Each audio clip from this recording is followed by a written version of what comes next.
Hace unos meses, desde España comenzó un operativo impresionante. 18 países en los que se encontró a hombres enfermos, hombres con actitudes delictivas, sin lugar a dudas, porque tenían fotografías de niños en posiciones sexuales o teniendo relaciones sexuales, intercambiaban fotos. Había más de 100 grupos que finalmente se encontraron por esas fechas en Europa, en América del Sur, en Centroamérica. Grupos en los cuales intercambiaban fotos de niños teniendo relaciones sexuales o en posiciones sexuales. Por amor a Dios, la pornografía infantil se ha convertido en un negocio realmente millonario. Lo que está pasando en el mundo es para reflexionar todos en un programa como el que vamos a tener hoy. Los riesgos que tienen nuestros hijos de caer en manos en algún momento de estas redes de pornografía infantil que utilizan todos los grupos posibles de WhatsApp y demás, donde se concentra gente que paga por tener sexo, que paga por fotografías, que paga por lucrar con el sufrimiento de los niños. Hoy, en Hora 23, todo lo que tiene que ver con la pornografía infantil, donde Bolivia, en los últimos meses, ha dicho presente. Bienvenidos. Buenas noches, Bolivia. Buenas noches, Paola. ¿Cómo está, Víctor Hugo? Buenas noches, amigos. Bienvenidos a nuestro programa de lunes, en el cual hablamos de este delito que mueve alrededor de 12.000 millones de dólares por año, imagínense. Y además, cada vez se vuelve más cínico, sobre todo en el internet, en las páginas web, donde todo este contenido inapropiado está pues disponible para todos los niños, adolescentes, sin ninguna verificación de edad, sin exigir ningún pago y menos una advertencia sobre este contenido. Así que es por ello que es tan importante que hablemos de ese tema. Bienvenidos a todos, pero sabe que también es muy importante en esta noche su participación en nuestras redes sociales, con sus preguntas, con sus opiniones, por supuesto, y se estará preguntando cómo puede acceder a nuestras publicaciones. Pues debe escribir hashtag contra la pornografía infantil. Además, ¿cuáles son los cuadros en los cuales puede participar esta noche? Vamos con el primero. La Fiscalía General de Bolivia desmontó una red de pornografía infantil que distribuía su material en 30 países y además imputó por ese delito a 3 personas.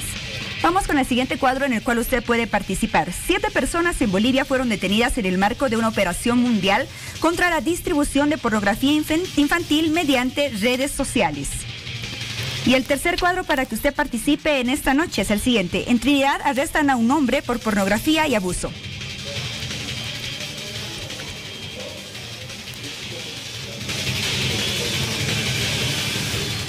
No se olvide que además puede ver, si usted no ha estado atento al programa del viernes, puede también entrar a nuestra página web en Facebook Hora 23 para que así pueda ver el programa anterior. Vamos contigo, Víctor Hugo.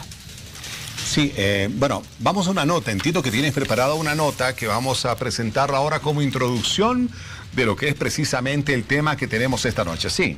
Así es, Víctor Hugo, porque la Defensoría de la Niñez en la ciudad de La Paz realiza seguimientos y además constantes controles para frenar la proliferación de pornografía infantil. Los datos manifestados a lo que corresponde pornografía infantil en la ciudad de La Paz podrían dejar ver 2 posibles escenarios. El primero y el peor sería que mucha gente no quisiera denunciar este crimen. O el segundo, que realmente estarían disminuyendo los casos. Este último sería un panorama más alentador. Bueno, desde la pasada gestión hasta la fecha la Defensoría tiene 4 casos de pornografía infantil.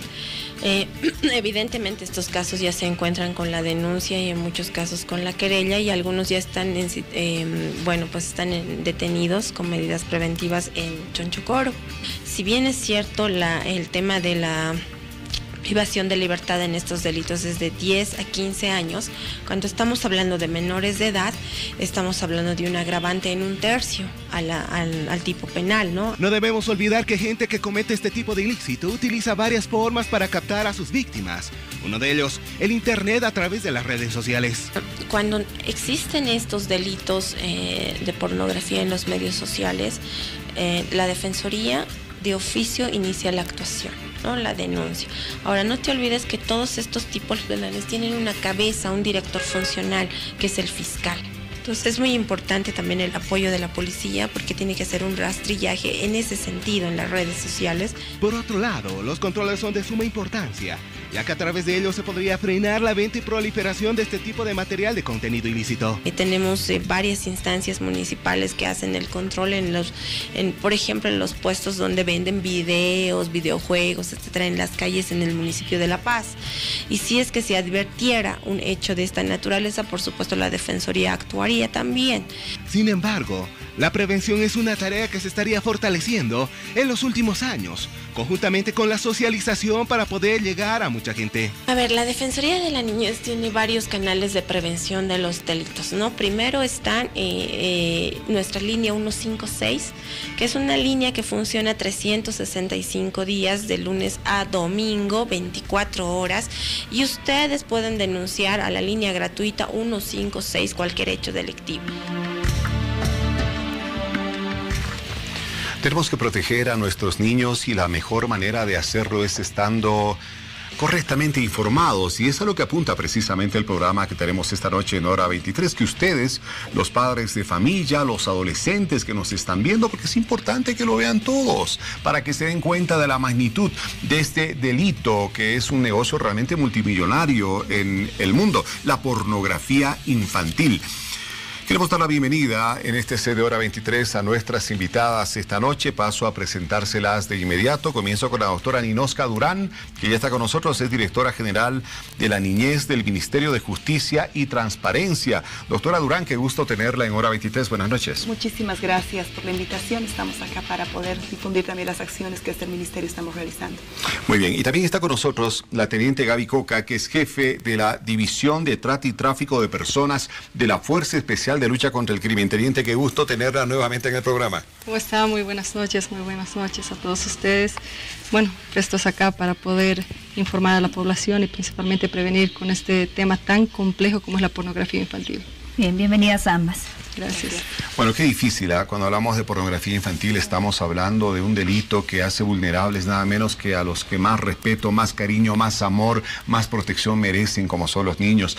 Leía horrorizado algunos datos de publicaciones recientes en Europa, por ejemplo, niños de 2 meses, de 8 meses, en posiciones sexuales, fotografías que se intercambiaban en más de 100 grupos de WhatsApp, pero Dios mío, un horror, actos sexuales.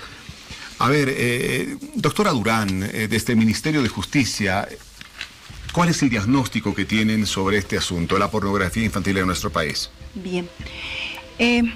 Creo que es bien importante poner sobre la mesa 2 elementos claros, ¿no? Creo que el Internet, sin el ánimo de satanizar, porque al final el Internet puede ser una fuente interesante también de información cuando esta está siendo supervisada también por los adultos, cuando el usuario, en este caso son niños y adolescentes.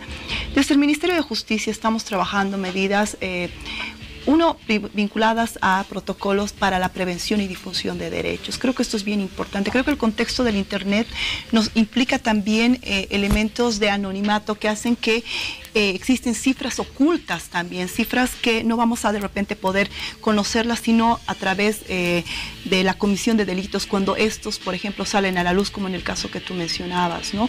Creo que es bien importante tener en cuenta que las redes sociales, el Internet, el WhatsApp son de uso muy fácil y de acceso muy rápido y barato para todos, ¿no? Entonces, cuando tú mencionas y cuando se mencionan estos tipos de casos, hay 2 fuentes de reclutamiento de esta información y que creo que es bien importante entenderlas así. Unas que provienen de este abuso sexual, definitivamente, que pueden implicar desde niños muy pequeños y bueno, adolescentes, pero también existe otra información que está siendo reclutada por estos antisociales, que está vinculada principalmente a aquella información o esa transmisión de información, de videos, de fotografías, que muchas veces los niños, los adolescentes están enviando en una lógica, si bien voluntaria, y lo voy a poner entre comillas, viciada en un consentimiento. En ese contexto es que ustedes saben que se está tratando el proyecto de ley del Código Sistema Penal.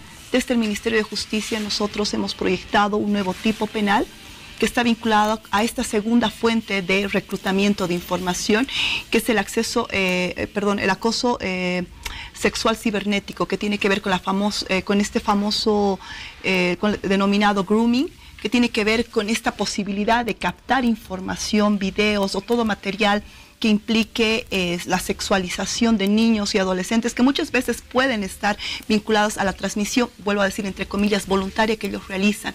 Este es un vacío jurídico que nosotros desde el Ministerio de Justicia ya lo hemos proyectado y que esperemos que sea la Asamblea Legislativa el que pueda incorporar esto. También sabemos y hemos conocido y hemos refrendado también el tipo penal de pornografía infantil. Sin embargo, estos dos tipos penales son medidas punitivas. Nosotros queremos desde el Ministerio de Justicia llegar antes a la vida de los niños. ¿Eso qué nos significa? Las medidas de prevención son valiosas. Sí. Nosotros como ente nacional tenemos la capacidad de generar políticas públicas grandes que puedan ir en una lógica de cascada a los gobiernos departamentales y municipales dentro de lo que es el sistema plurinacional de protección a la niñez y adolescencia. Esta es nuestra principal tarea. En esa lógica es que estamos construyendo un protocolo intersectorial que permita no solamente en el tema de pornografía, vuelvo a hablar en el tema de acoso sexual cibernético, el grooming, que nos permita tomar medidas de prevención. Ahora bien, creo que es importante contextualizar que ya la vulneración de derechos no está necesariamente en las calles, está en las casas, está desde un aparato celular hasta un ordenador, hasta una computadora, ¿no? Entonces, de aquí que el involucramiento de las familias es vital para nosotros, tanto en la prevención como también en estos elementos que permitan tener alertas tempranas, y que de repente más adelante podemos comentar. Pero creo que esta trilogía entre Estado, sociedad y familia para nosotros es bien importante al momento de impactar realmente en este problema, que es una problemática multicausal y que tiene bastantes aristas, y por eso es que convocar a sociedad y familia es bien importante al momento de prevención y también promoción de las vulnerabilidades vinculadas al ciberespacio, ¿no? Teniente Coca, por las investigaciones que realiza la División de Trata y Tráfico de Personas, ¿cuál es la situación de la pornografía infantil en Bolivia respecto a otros países de la región? Y hablábamos mucho de la pornografía que se difunde a través del Internet, que es la que tiene mayor alcance, pero ¿cuáles son los otros medios que tendrían mayor alcance después de esta? Bueno, actualmente la División de Trata de Personas ha estado ya atendiendo casos relativos, investigaciones en temas de pornografía infantil.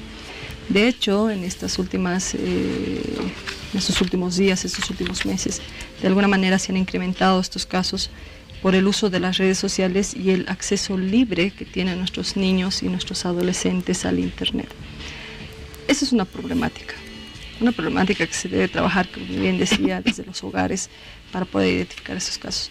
En nuestra región, Bolivia evidentemente no está en un nivel elevado en el tema de pornografía infantil, sin embargo, no tenemos que esperar a que estos índices incrementen para tomar medidas de prevención en cuanto a estos casos se refiere. Es muy bien cierto que estamos atendiendo casos que se han vinculado a un tema de grooming, ¿no? Que es lo más común que estamos presentando ahora, entendiéndose al grooming como el fenómeno que se realiza a través de las nuevas tecnologías, donde una persona adulta disfraza su identidad a través de un perfil falso. ¿Cuál es la finalidad? Obtener la confianza de un niño, niña o adolescente. Generalmente este tipo de actividad tiene un fin que es de índole sexual para poder obtener este tipo de imágenes, ¿no? Generalmente ese es el fin. Y hemos atendido este tipo de casos, se están volviendo recurrentes, pero ¿cuál es la característica? En este tipo de casos hemos logrado identificar que los menores que han sido víctimas de este tipo de hechos, bueno, el niño, niña, adolescente en todo caso que ha sido víctima de este hecho, cuentan con un dispositivo al que tienen acceso libre, ¿no? Tienen internet, tienen WhatsApp, tienen cuentas de Facebook, niños de 10, de 11 años. Entonces, son medidas que hay que tomar en cuenta nosotros al momento de decidir de dar un dispositivo electrónico a nuestros hijos. Entonces, ese momento que nosotros ya otorgamos la disposición de este aparato electrónico, tenemos que verificar también qué tipo de uso se le está dando. Resulta que los padres de familia, en estos casos que estamos atendiendo, se han enterado de estos hechos por simple casualidad o precisamente porque los menores estaban en una situación de depresión o depresión tal vez por la misma persona o este perfil falso que les estaba pidiendo mayores imágenes pornográficas. De esa forma es que los padres llegan a enterarse de esto y casualmente verifican el celular y encuentran este tipo de imágenes. Pero resulta que este tipo de revisiones a estos dispositivos electrónicos se realizan pues muy pocas veces. Así es. No hay esos niveles de seguridad, no hay esos filtros de seguridad dentro de nuestros hogares, y sin duda es un riesgo, ¿no? Es una situación en que los mismos padres ponemos en esta situación de riesgo a nuestros hijos al no tener el control sobre estos dispositivos. Es muy importante, ¿no?, que los padres, más allá de aquel derecho a la privacidad que reclaman muchos adolescentes o niños que le ponen claves y todo, pues los padres estén conscientes de que sin una adecuada supervisión, ese juguetito que le han dado a sus hijos puede convertirse en un arma que en algún momento incluso ha llegado a cobrar vidas de muchos adolescentes que no han soportado la exposición que han tenido en las redes sociales. Yo quiero recordar estos casos, por favor. Usted lo recordará conmigo, teniente, de las redes pornográficas que han sido detectadas en nuestro país como parte de redes internacionales. En el mes de abril, 39 personas fueron arrestadas en América Latina y Europa en el marco del desmantelamiento de una red de tráfico de material pornográfico infantil a través de WhatsApp. Fueron 3 detenidos en Bolivia, producto de las investigaciones. El resto de los arrestados son 17 en España, 6 en Colombia, 4 en Italia, 2 en Alemania, 2 en Costa Rica, 2 en Paraguay, 1 en Chile, 1 en El Salvador y 1 en Portugal. Es un horror, definitivamente, lo que está pasando con todo esto. Pero, a ver, tenemos todavía más información respecto de estas redes pornográficas. Vamos a recordar lo que pasó en Trinidad hace poquito, nada más. Ustedes recordarán las noticias acá en Noticieros al Día.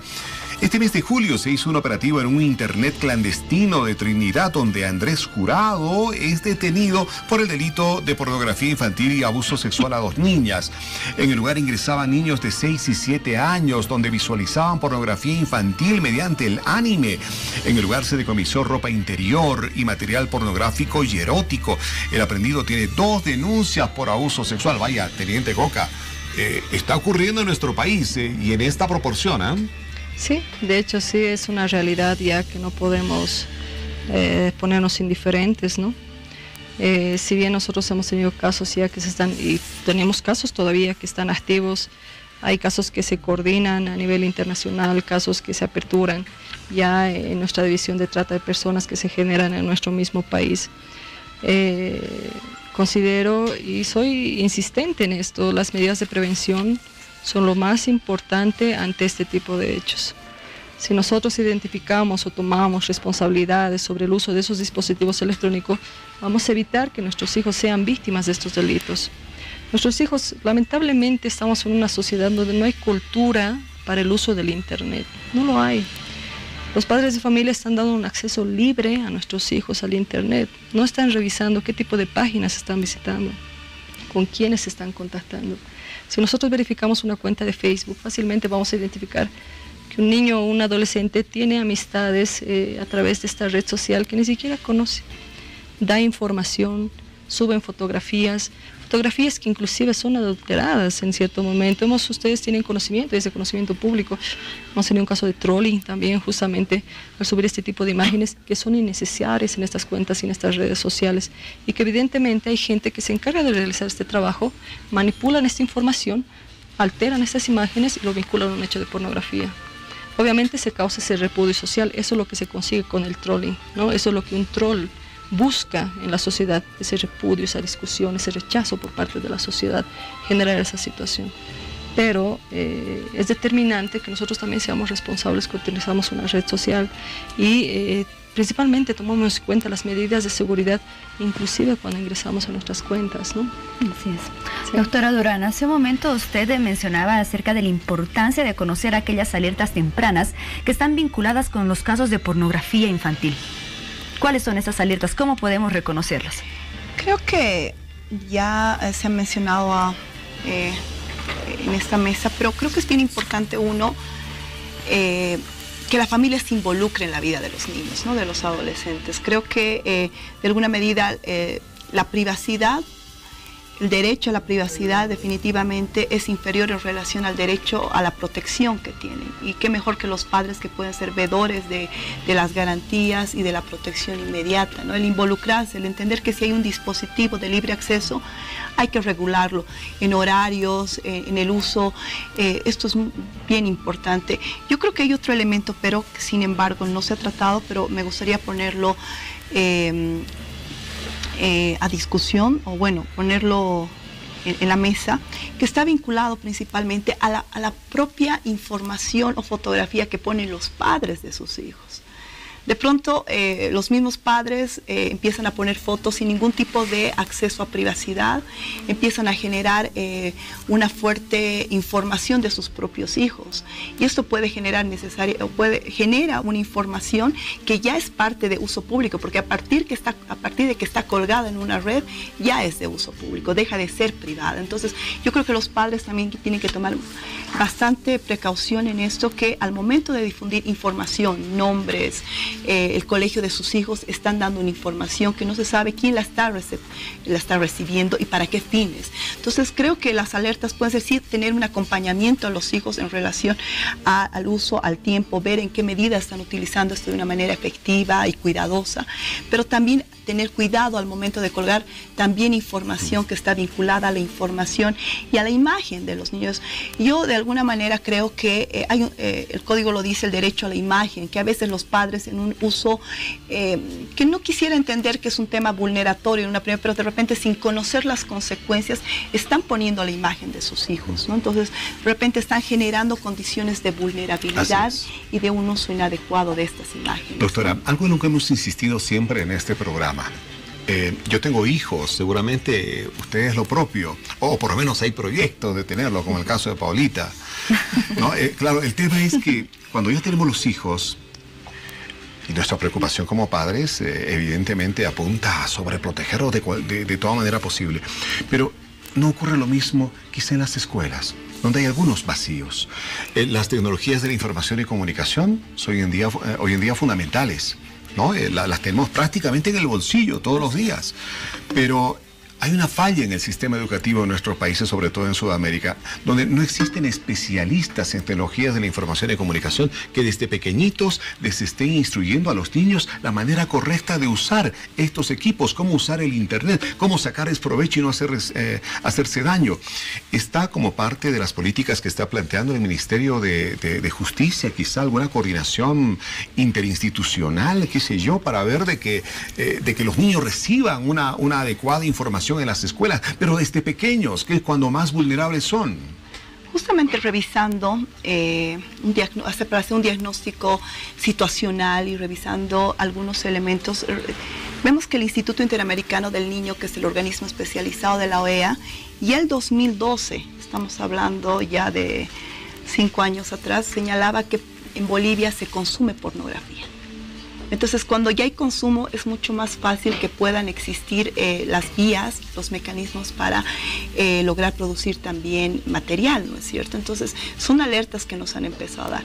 Cuando mencionabas el tema de las escuelas, creo que es bien importante hablar de intersectorialidad institucional, porque son varios, está la policía, está el Ministerio de Gobierno, está el órgano judicial, las defensorías de la niñez y adolescencia, el Ministerio Público, entre una lógica de coordinación interinstitucional. Pero también hay un involucramiento que requerimos. Por ejemplo, las comunidades educativas. Considero que los propios pares, los propios adolescentes podrían ser principales aliados en algún momento para ser referentes en sus propios grupos, en sus propias comunidades educativas, para poder transferir también información adecuada y un uso adecuado de las redes sociales. Es muy difícil abstraernos. Estamos viviendo en un momento de ciudadanía digital donde una red social es importante para la vinculación hasta educativa en muchos escenarios. Pero cómo utilizamos estos elementos, estos espacios digitales que también permiten el anonimato, es educación. Y la educación parte desde la familia en una educación primaria y de involucramiento, las comunidades educativas. Yo considero que los niños y los adolescentes tienen que ser considerados como actores propios de la solución también, este involucramiento. Muchas veces los consideramos como un objeto de protección, pero no les preguntamos qué involucra para ellos estar justamente en estos escenarios. Entonces creo que es muy importante rescatar sus voces y rescatar las soluciones a partir de lo que ellos están sintiendo. Entonces la política tiende a apuntar a esto, una intersectorialidad institucional, el involucramiento de Estado, sociedad y familia, pero desde la voz también de los niños como actores de desarrollo dentro de esta problemática. Teniente Cauca, respecto al trabajo que realiza la Fuerza Especial de Lucha contra el Crimen, ¿cuál es el protocolo que ustedes siguen para poder identificar todas estas redes que operan con pornografía infantil? Y una vez que son desmanteladas, ¿cómo se trabaja para evitar, para prevenir que vuelvan a reincidir? Bueno, en cuanto a protocolo de investigación, hay que tomar en cuenta de que nosotros podemos realizar la investigación de este tipo de hechos en coordinación a nivel internacional.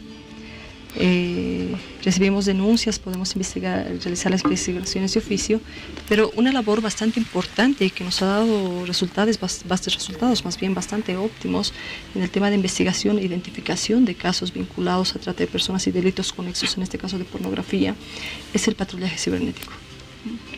La Ley 263, en su artículo 36, establece que la policía boliviana tiene la facultad de poder realizar patrullaje cibernético en páginas de internet públicas y en redes sociales, justamente para identificar casos de trata de personas, tráfico y delitos conexos. Dentro de esto es un tema de pornografía. Dentro de estas labores, como una técnica de investigación que nosotros estamos efectuando ya desde hace un par de meses, es que estamos logrando identificar algunas comunidades cerradas de pedófilos que se están encargando justamente de difundir este tipo de información. Nosotros pretendemos justamente con esto pues identificar estos hechos y dar con estas personas, principalmente identificar a los posibles autores que estarían difundiendo este tipo de imágenes.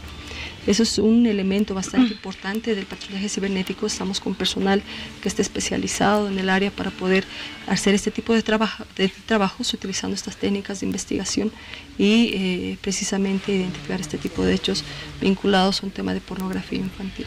Bueno, cuán importante, ¿no?, el trabajo de las instituciones, Ministerio de Justicia, la Policía, Ministerio Público, Ministerio de Educación, por ahí con las escuelas. Pero algo que destaco de lo que usted decía, doctora, la importancia del involucramiento de los padres de familia. Ocurre en el colegio donde están mis niños. Todos los cursos tienen su red de WhatsApp, su grupo de WhatsApp en el que los padres se comunican. Qué interesante sería que algunos padres se interesaran en temas como estos, ¿no es cierto? Y buscar una información valiosa y compartirla con todos los padres. O reunirse los padres de familia de los diferentes cursos, de las diferentes escuelas, para tener charlas de esta naturaleza. Sin duda que es cierto, parte de la prevención, parte de las políticas que pueden hacer al control de este tipo de delitos está en nosotros, en los mismos padres de familia.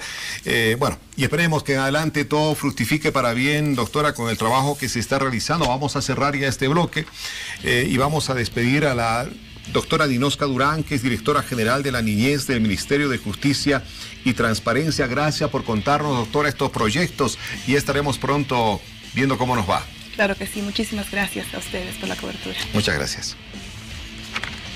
Bueno, nos damos una pausa y ya volvemos con el segundo bloque de Hora 23. Momento oportuno para que usted pueda participar a través de nuestras redes sociales y de nuestra página de Facebook. Hora 23 emita todos sus comentarios, sus opiniones y por supuesto sus dudas. Ya volvemos. Marcelo Ruiz, especialistas en cambios de look, con paquetes para novias y quinceañeras, tratamientos faciales y corporales, con descuentos del 30%. Reservas 242-3422 y 796-13518.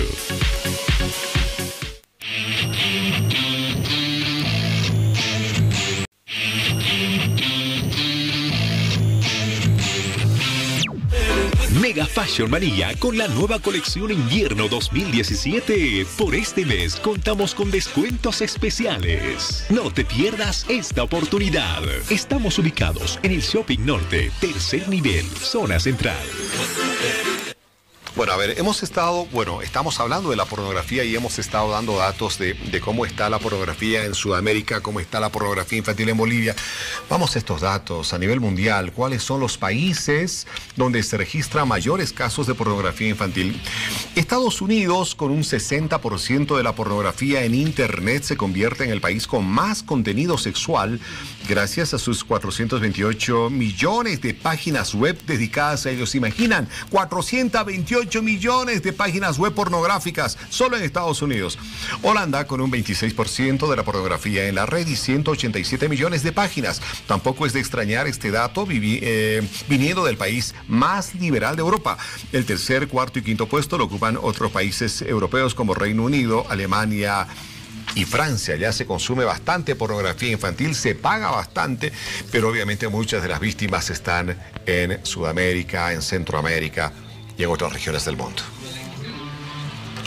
Se suma a nuestro panel, a esta mesa de hora 23, la doctora Marinés Salazar, psicóloga clínica y sistemática. Marinés, qué gusto tenerte nuevamente en hora 23. Bueno, para mí es un gusto compartir con ustedes. Es un dolor tener que abordar estos temas que cada vez están más presentes en nuestras realidades. La percepción de lo que significa el cuerpo infantil ha cambiado cada vez más. Nos da mucho miedo decir que el cuerpo infantil, en general el cuerpo, pero especialmente el cuerpo infantil, debería ser sagrado. Debería tener esta mirada social de es un cuerpo en desarrollo, una persona en desarrollo a la que hay que cuidar, amar y no tocar, no solamente físicamente, sino no tocarla eróticamente, ni con los pensamientos, ni con la imagen. Lamentablemente, hoy hay gente que dice cómo hablan de lo sagrado, ¿no? Pero tenemos estos otros extremos en los que ya se está usando la comercialización de este cuerpo, la comercialización de esta imagen, la comercialización de la vida de los niños y niñas a nombre de moda. Bienvenida, Marinés. Gracias. Hay un tema que me inquieta mucho, que tú lo acabas de mencionar.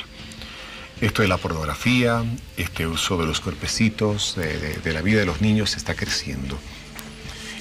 La pregunta, ¿por qué? ¿Qué está influyendo en esto, en esas reacciones que tú misma acabas de señalar en los seres humanos que estamos desensibilizándonos cada vez más? ¿Qué está impulsando a que esto esté yendo por ese curso tan perverso? Miren, cuando hablamos de pornografía, estamos hablando de pornos grafos, graficación de la desnudez. Cuando se comenzó a denunciar el tema de pornografía, se veía al Miguel Ángel de David del Miguel Ángel como una figura pornográfica. Hoy en día, por supuesto, no lo veríamos así, pero de mirar esta desnudez como algo negativo, ha ido pasando a mirar la desnudez como algo comercializable. Y como en estos dos países que ustedes han mencionado, Estados Unidos y Holanda, la libertad también se ha confundido con consumo y en estos países no está prohibida la pornografía como en nuestro país, que está prohibida, es un delito, no solo la infantil, sino cualquier pornografía. Entonces se tiende a buscar lo morboso, lo perverso, aquello que va a despertar aquellas pasiones que están prohibidas. Entonces, en este sentido aparece la pornografía, primero con características parafílicas, ¿no? Zoofilias, gerontofilias, sadismos, masoquismos, todo lo que sean parafilias.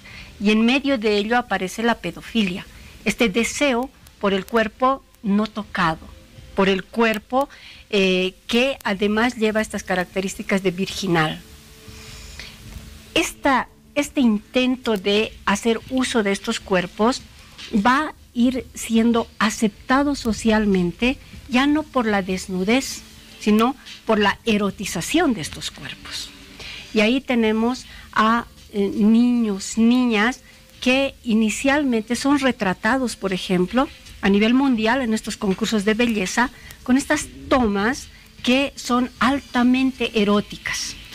Y como se ha puesto de moda, madres, padres, no solamente en los concursos de belleza, hacen estas tomas totalmente eróticas, en posiciones bien seductoras. Frente a esta desensibilización, ya se comienza a meter lo que va a ser hoy en día la pornografía infantil. Claro, porque en esos concursos se ve a las niñas desfilando con sus trajecitos, en algunos casos incluso de baño, ¿no es cierto? Y luego están con sus vestiditos y demás. Y hay como 50 cámaras fotográficas. Y no todas, obviamente, esas cámaras están en manos de padres de familia o familiares de esas niñas. Algunos enfermos también están ahí registrando esas fotografías que después podrían ser comercializadas también en internet. O sea, papás, por favor, la situación es así de crítica. La pornografía infantil está como una amenaza en absolutamente todos los espacios que nosotros consideremos posibles. Y esto que ustedes están manifestando es muy importante porque nos hemos desensibilizado tanto que hoy en día es bien difícil detectar a una persona pedófila con características pederastas. Si estamos hablando de hace unos 30, 40 años, si tú veías a un adulto, a una adulta, a un joven, a un anciano, una anciana, mirando con deseo el cuerpo de un niño, puber o adolescente, ya podías decir, esta persona tiene características pedófilas. Hoy está de moda. Por lo tanto, adultos, adultas se disfrazan de niños, niñas. Podemos ver en nuestro país, en programas, en revistas, que están vestidos con coletas, por ejemplo, chicas, con ropa que está llamando la atención hacia el cuerpo puber, ¿no? Con ropas de colegiales para generar fantasías. Entonces, como esto ya es moda, es bien difícil pensar que esta persona puede tener características pedófilas, ¿no? Y así se está mimetizando. Así es como a nivel mundial se ha logrado que la gente consuma cada vez más esto. Teniente Coca, ¿cuál es la relación que se ha visto que existe entre la pornografía infantil y otro tipo de delitos? ¿Cuáles vendrían a ser aquellas características, aquellos antecedentes en realidad en común que tienen las personas implicadas en la pornografía?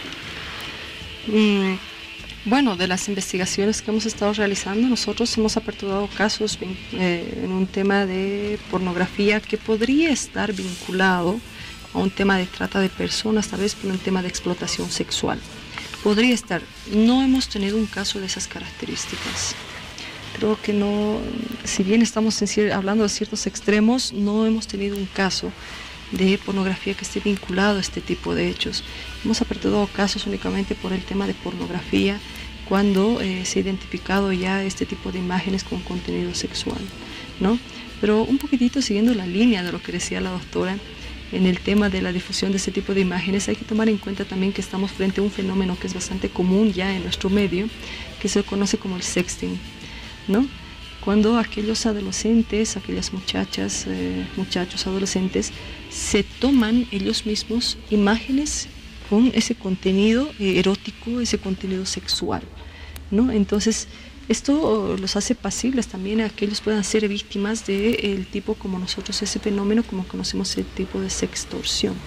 Evidentemente no está tipificado dentro de nuestra normativa, pero sí hemos vinculado ya cierto tipo de casos que se han relacionado a este tema de pornografía y un tema de sextorsión cuando se utilizan este tipo de imágenes también. No, y además que ahí están a la casa de este tipo de materiales, ¿no? A esos delincuentes que están atentos a que se publique una foto o un video de algún adolescente que de repente, y jalan eso y de repente lo publican en otras redes. Esto llega a todo el mundo y la niña, absolutamente vulnerable en ese momento, y Dios mío, ¿qué ha pasado? Claro, es que fue simplemente el momento del coqueteo cibernético con una fotito para el novio que termina en muchos casos llegando a ser una verdadera tragedia.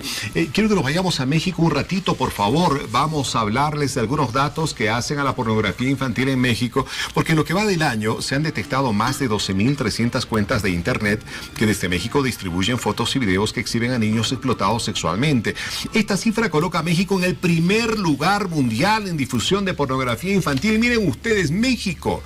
La cantidad de cuentas que distribuyen materiales pornográficos ha ido en aumento desde el 2010, año en que se descubrieron 580 cuentas. En 2011 la cifra subió a más de 3.000. Para 2012 ya eran 7.000 y en 2013 superaban las 12.000. Ocurre en México, país latinoamericano. Miren ustedes qué realidad, qué tan próxima la tenemos.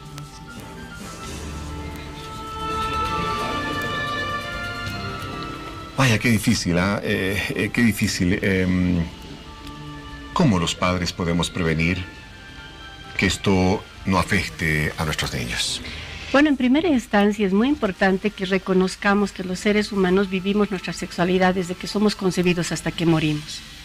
Sin embargo, cada edad tiene características diferentes. No podemos esperar que un niño de 1 año viva lo mismo que un niño de 3 años, o que un niño de 3 años viva lo mismo que uno de 11 y uno de 15. Pero eso estamos haciendo como padres y madres. ¿Cuál es el sentido, por ejemplo, de poner a nuestros niños pequeños ropa con características, llamemos, seductoras de la juventud? ¿Cuál es el sentido? Vale preguntarse, ¿no?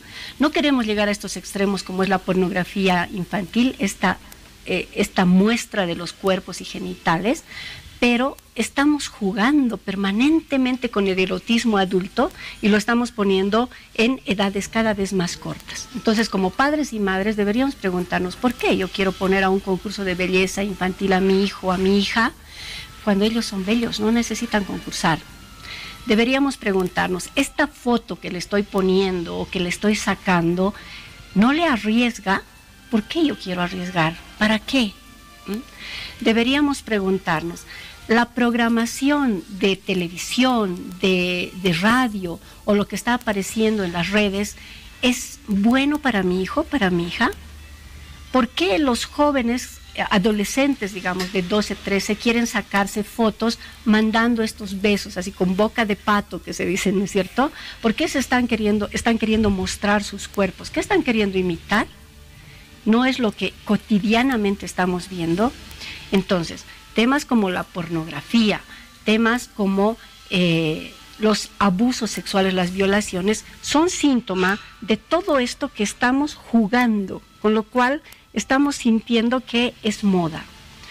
¿Cuántas veces creo que aquí mismo hemos dicho, ¿por qué un papá o una mamá juega con un niño de 7, 8 años y le dice, ¿ya tienes chica? ¿No? Entonces, no nos estamos dando cuenta que todo esto va a terminar nomás en estas prácticas. Ahora, yo quiero hacer una advertencia. Hoy en día, la pornografía tiene 2 reconocimientos. Uno es la graficación de la desnudez, pero en situaciones parafílicas, que antes habíamos hablado. Pero la otra es la pornografía llamada blanda, en aquella en la que no se ven los genitales, pero se hace un manejo, y como comunicadores ustedes lo saben bastante bien, un manejo de cámaras y un manejo de imágenes tal que no se necesita presentar genitales para generar deseo, para generar morbo. Y entonces esto está sucediendo, eso se llama pornografía blanda.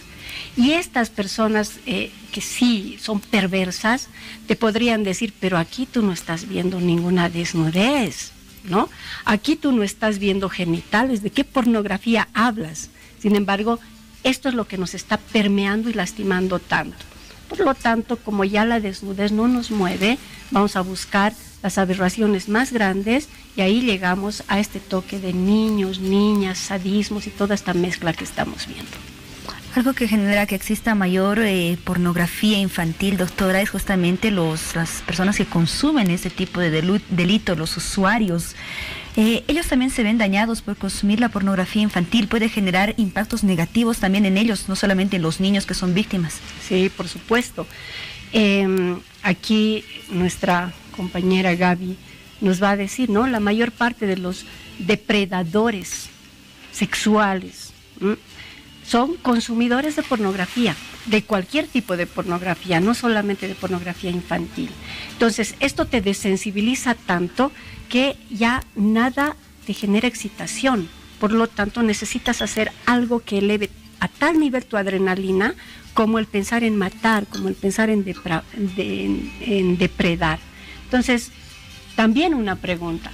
La pornografía infantil no está bien para nada. ¿La pornografía adulta sí? No nos haremos a los tontos. A propósito, teniente, de pornografía, que uno la encuentra muchas veces en las calles. Hay lugares, y sabemos dónde, no vamos a decir la calle, pero aquí, bueno, la decimos, finalmente la Figueroa, allá, ¿no es cierto?, donde se encuentra pornografía. Se han hecho varias notas periodísticas en esta red como en otras, porque ha sido muy difícil controlar aquello. O sea, va la gente y compra su pornografía, y quién sabe si después de ver una de esas cosas el hombre sale a cometer un crimen, un delito.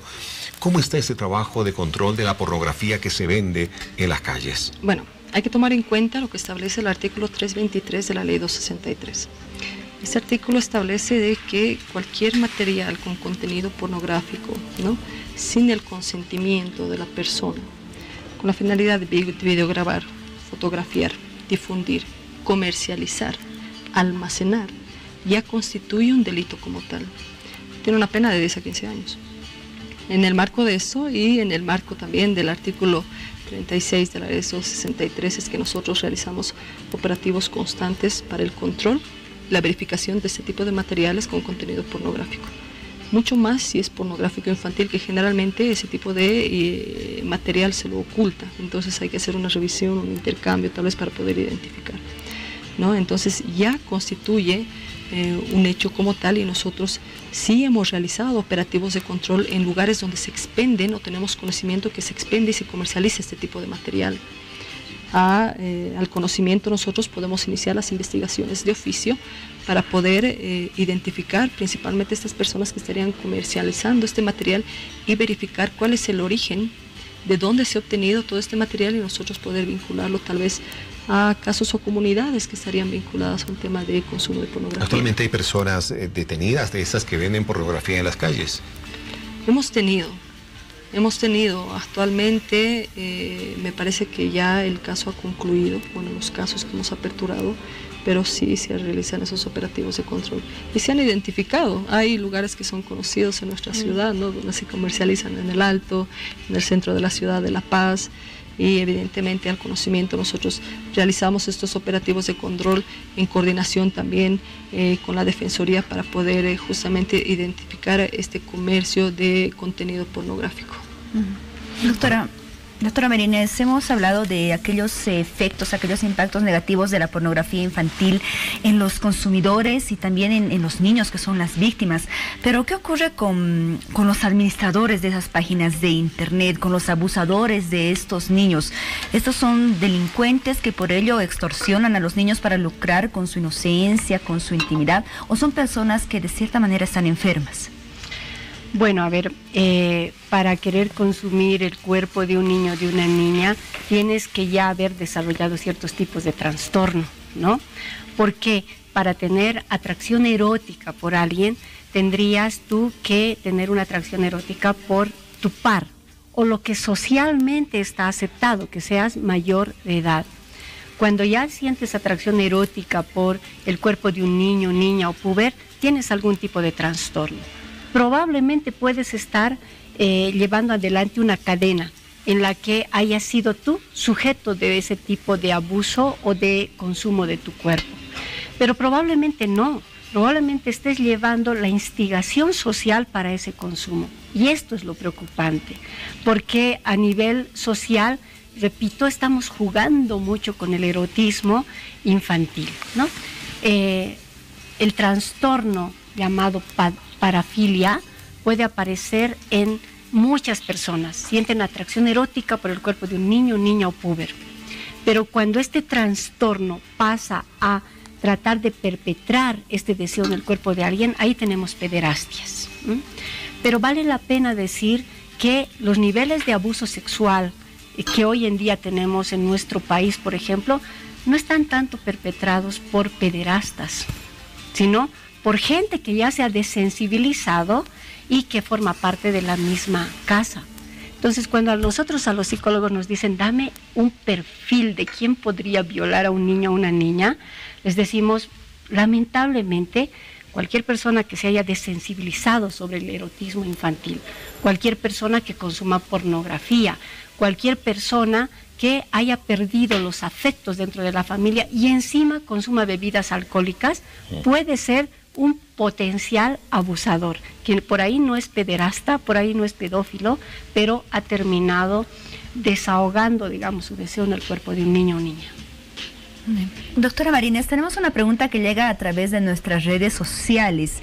¿Es aconsejable prohibir a los niños que puedan ver los videos de reggaetón, por ejemplo, por el contenido erótico, por las letras que contienen estas canciones o este género de música? Bueno, más que prohibir, yo lo explicaría, en especial a los padres y madres de jóvenes, hagan el siguiente ejercicio, pídanles a sus hijos que bajen estos contenidos en letras y que se los lean, van a ver ellos cómo van a reflexionar. Y si ellos están viendo estos videos de reggaetón o de cumbia o de rock o de lo que sea que está manejando el erotismo, lo analizaremos con ellos. Le diremos, mira, ahí estás viendo un hombre y una mujer, tu padre y yo somos un hombre y una mujer, ¿nos ves hacer esto? Tu directora de colegio es una mujer, ¿le ves hacer esto? ¿Tú querrías que pase? Este tipo de reflexiones son las que tenemos que tener. Es cierto, lo prohibido es atractivo, pero cuando de lo prohibido te lo explican, ahí entiendes tú por qué no deberías consumir. No, definitivamente. Es una buena comunicación entre padres e hijas e hijos. Definitivamente está mucho del aporte que puede llegar desde la familia para controlar este tipo de ilícitos que se están cometiendo en el mundo. Funciona, se los puedo asegurar. Sí. Los niños son muy inteligentes y con una buena comunicación saben entender muy bien aquello que los pone en riesgo, aquello que es peligroso. Agradecemos a nuestras invitadas esta noche, a la doctora Marinés Salazar, psicóloga clínica y sistemática. Marinés, qué gusto, gracias por haber estado esta noche con nosotros. Muchísimas gracias y aprovecho para invitar a la gente. Hemos conformado una red ciudadana contra el infanticidio y el abuso sexual infantil. Hoy día justamente hemos tenido nuestra primera reunión en la UMSA. El día miércoles a las 6:30 tenemos nuestra segunda reunión en la UMSA, en el piso 7 del edificio René Zabaleta. Somos personas diversas, no es una institución, que de una vez tenemos que levantar nuestras voces contra tanta violencia sexual, dirigirnos a las defensorías, a la FERT y a todos, para que de una vez a nivel estatal también se haga algo y no solamente nos persignemos ante tanta violencia. Y felicidades por esa iniciativa, cuenta con nuestro apoyo. Gracias. Y gracias también a la teniente Gaby Coca, jefe de la División de Trata y Tráfico de Personas de la Fuerza Especial de Lucha contra el Crimen. Teniente, qué gusto. Muchas gracias a todos ustedes y bueno, la recomendación para toda la ciudadanía, por favor, la responsabilidad para con nuestros hijos, la responsabilidad en el uso de las redes sociales y del internet, y tengamos siempre en cuenta de que si una persona adulta puede caer en un caso de pornografía, ¿qué puede pasar con un niño? Así es. Eso tiene que estar en nuestras mentes y bajo ese criterio, por favor, los padres de familia, si identifican un caso que se esté vinculando a este tipo de hechos y en esa revisión constante que ustedes vayan a tener, por favor acudan a la policía. Estamos para servirles, estamos para poder investigar este tipo de casos. Tenemos personal especializado, les vamos a dar la respuesta. Muy bien, gracias a ambas. Hasta otra oportunidad. Nos vamos a una pausa, ya volvemos con el tercer bloque de Hora 23. Espérenos. ¿Buscas mobiliario para tu hogar en diseños exclusivos con calidad, resistencia, belleza y estilo? Visita Muebles El Legado. Muebles que hacen historia. En pleno centro de la ciudad de La Paz, calle Potosí, casi esquina Colón, número 1286.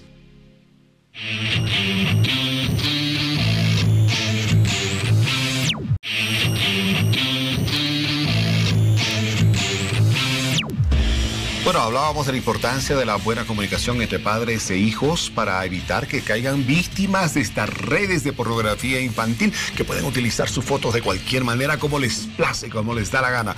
Pero también otro dato, por favor, anote este número, 122 de la Policía Nacional, la Dirección de Trata y Tráfico de Personas en todo el país. ¿Sospechan de algún comportamiento irregular de su hijo, que está nervioso, está mal, o sospechan algo, o de alguna persona que puede estar en estas actitudes?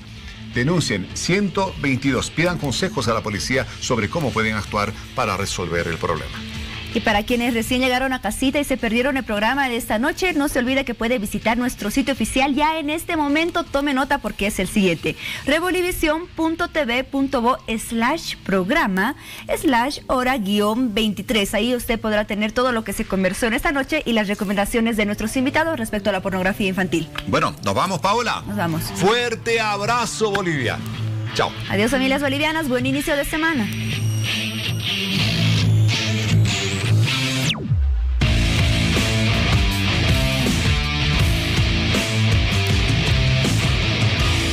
2023.